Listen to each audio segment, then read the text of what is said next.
Welcome to the Tom Woods Show, episode 364. Today we're talking once again to Stephen Halbrook, who is the author most recently of Gun Control in the Third Reich, Disarming the Jews and Enemies of the State.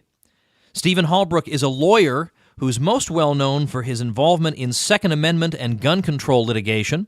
He won 2 cases that he argued before the U.S. Supreme Court. He's the author of numerous books on the subject of guns and the Second Amendment. I will be linking to some important resources, some related episodes to this one, including the last time that I had Stephen Halbrook on. All kinds of resources that, as usual, will help you get the most out of the episode. You can find all this at tomwoods.com/364. All right, here we go. My conversation with Stephen Halbrook. Steve Halbrook, welcome to the show. Glad to be on the show again, Tom. Thank you for having me. I should have said welcome back. We were just saying that I had you on earlier to talk about the Second Amendment, and you've got this book, somewhat recent book, on gun control in the Third Reich, in which you've gone back and looked at documentary sources and reconstructed step by step what actually happened from the end of World War I up through late 1938 and going into World War II. It's an important story, and it's a story that I think people know very, very vaguely, but they don't really know the steps. How did you go from a series of studies on the Second Amendment to this study in European history? Well, this topic has always been bandied about in the gun control debate, but nobody ever did anything with it. If you go back to 1968, there were bills in Congress to require registration at the federal level of all firearms, or at least handguns. And John Dingell, bless his soul, congressman from Michigan, said, "This reminds me of things that happened in Nazi Germany." And those who were pushing the legislation said, "Oh, none of this ever happened. The Nazis weren't for gun control, and they occupied countries, and it was a death penalty to possess a gun." But there's no evidence they ever used registration records to look people up, look gun owners up.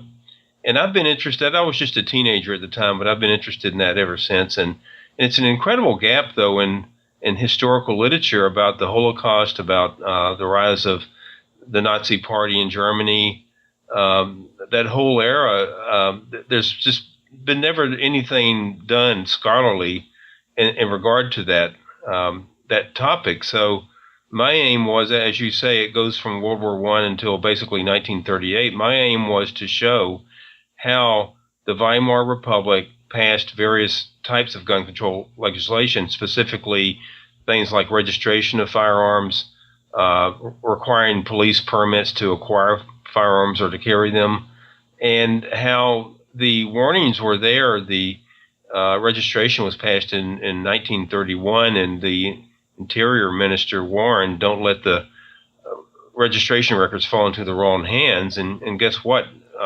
Less than 2 years later, Hitler came to power, and the records were in the wrong hands, and they were used to disarm political opponents and Jews. I was. If you hadn't mentioned that, I was going to. That it's like you're reading a dystopian novel when you read the step-by-step nature of all this. That you have these records being compiled of gun owners, and the acknowledgement that, well, it might not be such a super thing if these fell into the hands of extremist groups. And of course, the greatest extremist group of all then comes to power and has exactly the information they would want to have to know about potential enemies of the state and who they are, and people who are armed and where they live, and it's all sitting right there. It's handed to them on a silver platter. What about people who would say, I do want to go through this history, but I want to anticipate an objection from people who would say, look, that's Nazi Germany, for heaven's sake. This is the United States. I mean, are you implicitly drawing some type of comparison here, or do you expect something like this to happen in the future? Isn't this a bit over the top? Well, other than in the introduction, there's no mention of anything current in the rest of the book. It's pure history.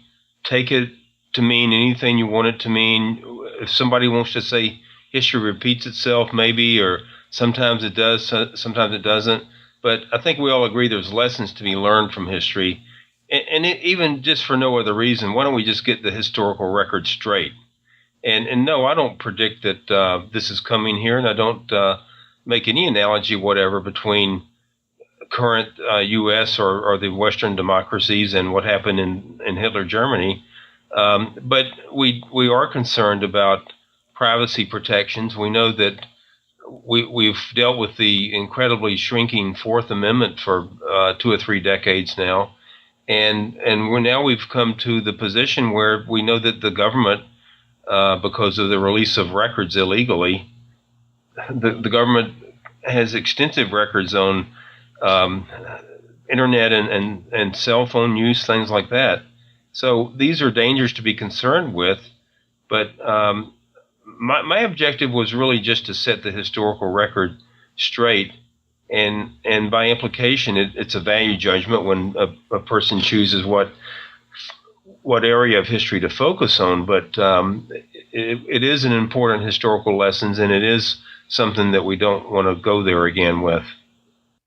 Let's talk about 1928, the firearms law under Weimar in 1928. Citizens could own guns. They could own ammunition under this. So in the American context, we would be told that we have quite a reasonable arrangement here. All they have to do is obtain some licenses. What's the problem here? Well, a couple of things. Germany had no Second Amendment. It had no tradition that people were entitled by right to possess arms, no right to keep and bear arms. If you go back to the end of the Great War and the beginning of the Weimar period, you have a lot of fights between the communists and the Nazis, a lot of political unrest, changing governments, and you have actually quite a repressive attitude toward firearm ownership, particularly up through about 1923, because of the communist insurrections that were going on. And you could be shot on the spot for possession of a gun, for example. Back in one of those revolts, they were shooting Red Cross nurses for gun possession. And so 1928 comes around, and it's a relatively calmer period. And so you have the origin of requiring licenses merely to obtain firearms. So you have a record keeping of persons who acquired firearms and ammunition at that point. And then in 1931, you had registration being authorized and adopted by the large jurisdictions, Berlin in particular. And so that's really the rub. I mean, in the U.S., by law, we have a prohibition on registration of firearms. We have an instant background check when you buy a gun from a federally licensed dealer. And once you pass that check, the records have to be destroyed. And these are lessons of history were considered when that was passed. I mean, when the Brady Act, which adopted these background checks, came into being, the members of Congress actually recalled the generation of World War II and the Nazi experience as the reason for prohibiting registration. So it's the kind of policy that things can go terribly wrong with, and the example of National Socialism proved it. 1933, of course, the Nazis come to power, and it's your case study of Brandenburg is an interesting study of what can happen with these lists of firearms license holders. Tell us about what you found when you looked at that. Well, Brandenburg was one of the German Länder or states that did not have registration. They did not adopt it, but they did have licensing. And so when the Nazis came to power, the Gestapo was organized immediately. Hermann Goering was the head of the Prussian Gestapo, and he ordered that all political opponents be disarmed. And the presumption was that the communists had already been disarmed, but the main disarming took place with the Social Democrats. And so they would go down the list, the police would, and if you were considered politically reliable, that is a supporter of National Socialism, you could keep your permit. If you were a Social Democrat, which was a very moderate party at the time, by the way, they were not raving communists, or another political opponent of the National Socialists, your gun permit would be taken away. And so that was an example where I found specific records. I mean, it has the names of the permit holders and their profession and address and all of that. And the as I say, the officials would go down the list and yank the permits and presumably confiscate the firearms. But it's not until 1938 that it becomes an actual part of the legal fabric that Jews are to be disarmed. That was not the case up to 1938. Even if there were various difficulties that you might face, you were not faced with a legal regime in which you were not allowed to be armed until 1938. What happens then? But that was actually preceded in 1935 by Werner Best, who was second in command of the Gestapo, issuing a directive to all Stapo, meaning lower levels of the Gestapo, and all police stations in Germany do not issue firearm permits, acquisition permits to Jews because they're a danger to public safety. Oh, okay. So you had a lawless regime in power. They could just issue a directive like that. And then 1938 comes along. You have Hitler's Gun Control Act, which reenacted most of the Weimar 1928 law, and that prohibited Jews from the firearms industry, but it did not prohibit their possession of guns. That comes in October of 1938, in the weeks preceding Kristallnacht. The Berlin police chief, Helldorf, sent out a directive that all the Jews had to be disarmed. They had to turn in their guns, and that's where I was able to find actual arrest warrants of specific Jews who were turning their guns in. One name popped up, Alfred Platov. He had been an Olympic champion in the Athens Games back in 1896, won gold medals for Germany in gymnastics. Well, he was arrested. He was in line turning in his guns at the police station, and said that he had registered his guns in 1932, and the records were still there. That's how they knew he had guns. And so you had this, just by decree, this general disarming of all Jews in Germany going on. And then it was not, though, until the night of November 9 to 10, you had the Kristallnacht, or Night of the Broken Glass, that this horrible onslaught against Jews in their homes, houses, businesses took place. And then you had a decree the next day by Heinrich Himmler, the head of the SS, that any Jew in possession of a gun would get up to 20 years in a concentration camp. But again, that was just by decree. And also, though, you had a law being promulgated by Interior Minister Frick, threatening just 5 years in prison for possession of a gun by a Jew. But that was the first time they actually made it formally illegal for a Jew to possess a gun. That didn't prevent them from disarming Jews in the years before that, and in particular in the weeks before Kristallnacht. I suppose this may be just a rhetorical question, but do you think that it's a coincidence that after the Jews are more or less fully disarmed, then you get the Night of the Broken Glass? That historians really should take a harder look at Kristallnacht being planned in advance. The Nazi account was a Polish Jewish teenager goes into the Paris embassy, shoots a German diplomat, and this is revenge of the German people against the Jewish race, which caused the whole thing. A totally fabricated view of history. But I mean, perhaps this young man was set up to do that by the SS. Who knows? Historians really should look at that closer. How could it be a coincidence they were disarming the Jews throughout Germany, and then suddenly there's this attack upon the Jewish community? I think historians have made other suggestions, like, well, concentration camps were ready to throw 20,000 Jewish men into them. They had a lot of extra prison clothes manufactured. Well, disarming them would be more important than any of those factors in terms of the pogrom being pre-planned.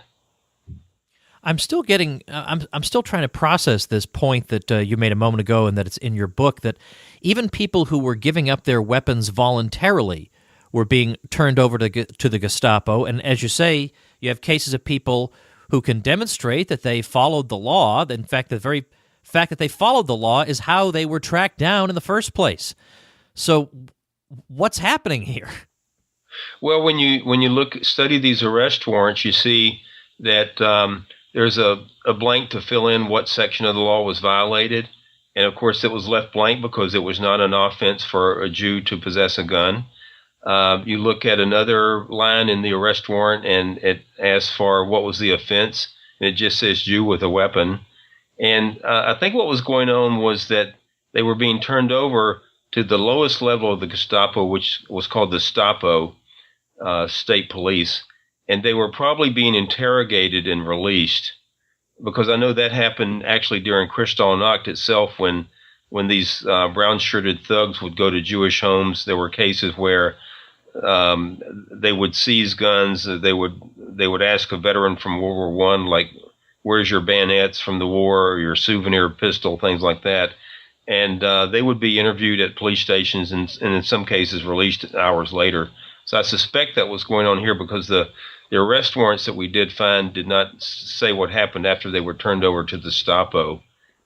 So my guess is they were being interviewed and released. But then there was another arrest warrant we found where the Jewish man had hidden his guns with an apparent Aryan friend, and I suspect that his interrogation would have been a lot harsher. What was the policy that the Germans adopted after they took France with regard to the private ownership of firearms by Frenchmen? The policy in France and in all occupied countries was to put up posters immediately when the occupation started, threatening the death penalty for possession of a gun and giving owners 24 hours to turn them in.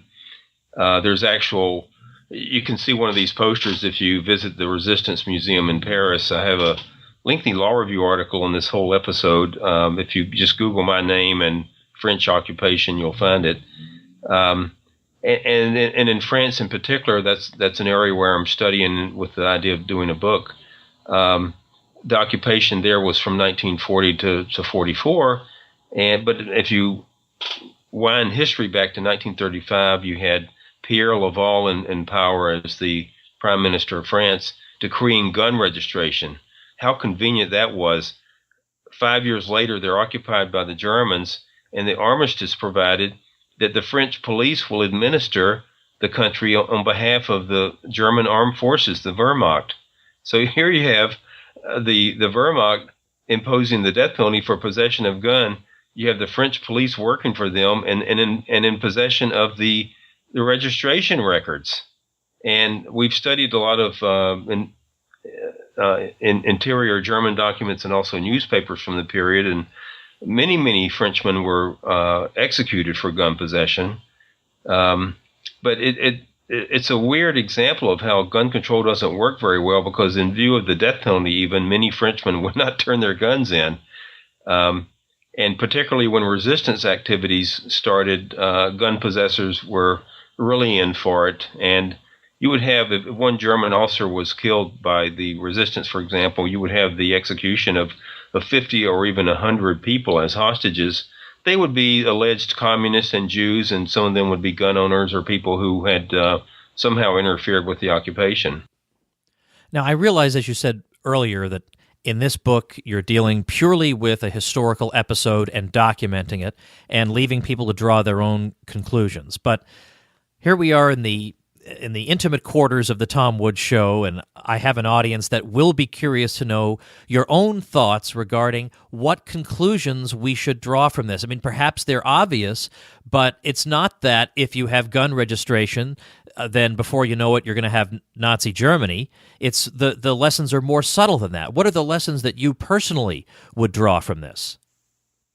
Well, I just think it's important that our traditional views about the Second Amendment be preserved, that the whole idea of gun registration be rejected. I think it's just a very bad idea for a lot of reasons. Canada had long gun registration for 15 or 20 years, and they finally abolished it a year or two ago because it didn't lead to the solving of a single crime.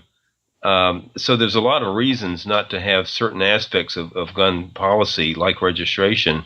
And if you want to go to the worst examples in human history, I mean, what we've recorded about National Socialist Germany, you'll find it there. So I think these are major points to consider. We should appreciate our Second Amendment values in this country and the values of the other provisions of the Bill of Rights.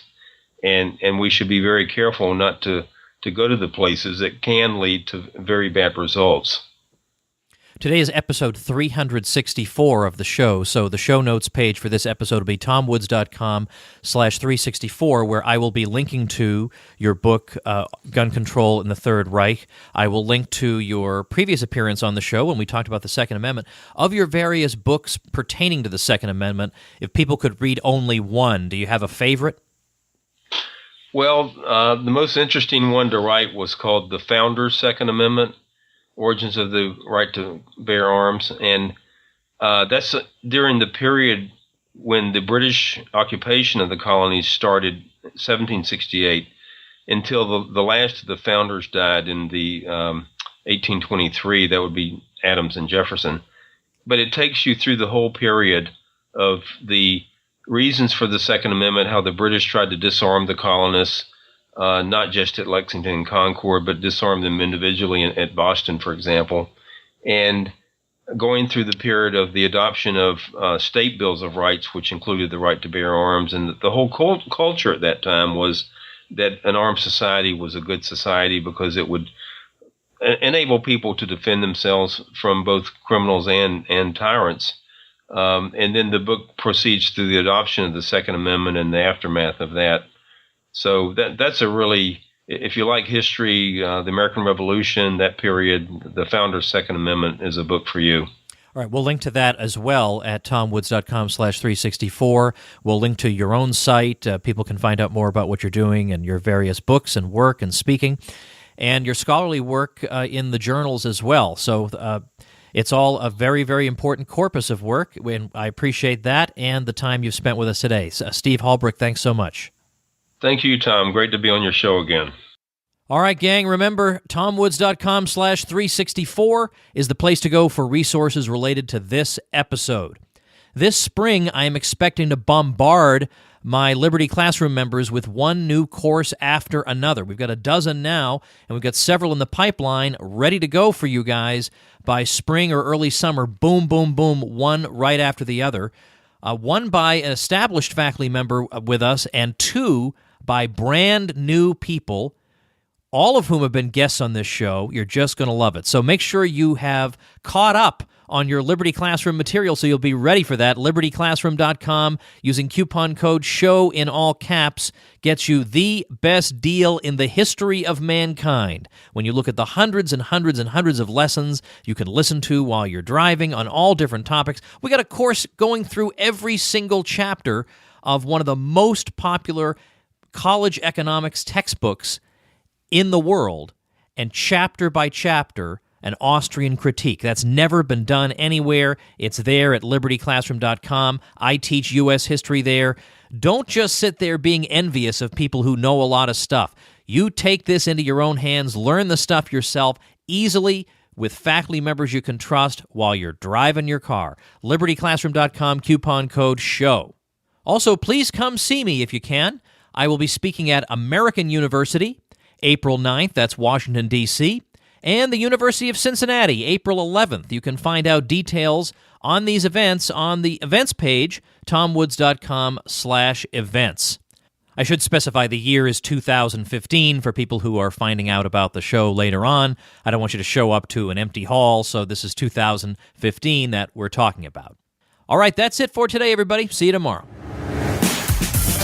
The Tom Woods Show.